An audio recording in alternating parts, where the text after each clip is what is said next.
The Seoul High Court has just delivered its appeals ruling on former President Yoon Suk Yeol's obstruction of justice case. For details on this, I have our political correspondent Ahn Sung-jin standing by live outside the court. Sung-jin, welcome. Let's start with that ruling.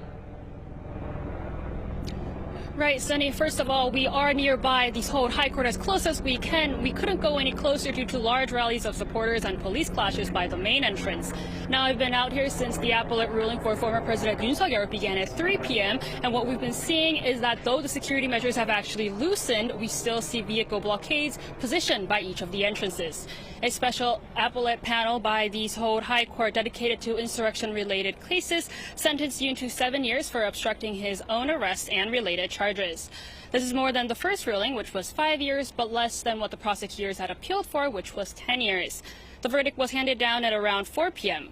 The court cited a range of factors in making the decision: violation of the Presidential Security Act for ordering the deletion of secure phone records, abuse of power and special obstruction of public officials in execution of duties during Yoon's first attempt to block arrest, and ordering the deletion of secure phone records. This marks the first appellate decision tied to allegations surrounding the December 3rd martial law declaration and the inaugural case handled by the court's insurrection-focused division. Right. So, Sung-jin, what exactly were his charges and what have both parties been claiming?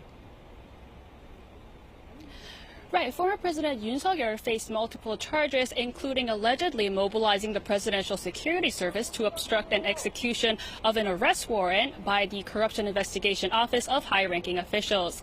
He is also accused of convening a flawed meeting ahead of the declaration of the martial law and drafting a martial law proclamation, destroying it, and ordering the deletion of secure phone call records. In the initial trial held in January, the court sentenced him to 5 years in prison, which the prosecutors from the special counsel appealed, arguing it was too lenient, leading to this appeal. Prosecutors had argued that Yoon's actions undermined the constitutional order and represented an abuse of state power. They also criticized Yoon for denying the allegations, shifting blame onto subordinates, and showing no signs of remorse.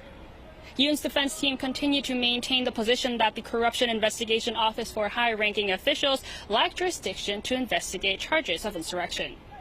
Meanwhile, in a separate case for charges of leading an insurrection, Yoon was sentenced to life imprisonment in February, with the appellate trial currently in motion.